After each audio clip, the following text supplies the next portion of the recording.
তাহলে আমার সাথে বলেন I go to work আমি কাজে যাই I don't go to work আমি কাজে যাই না মনে থাকবে তাহলে বলেন স্মৃতি আমি কাজে যাই কি হবে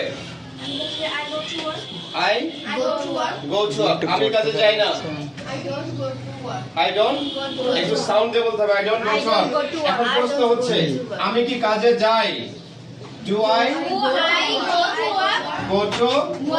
আমরা এই রোমান্সে কিন্তু 6টা ফরম্যাটে শিখাই ঠিক আছে আমি কি কাজে যাই তাহলে কি হচ্ছে আমি কি জোরে বলেন Do I go to work আমি কি কাজে যাই এখন যদি এটা আমরা নেগেটিভ করি আমি কি কাজে যাই না তাহলে কি হবে আমি কি কাজে যাই তাহলে কি হবে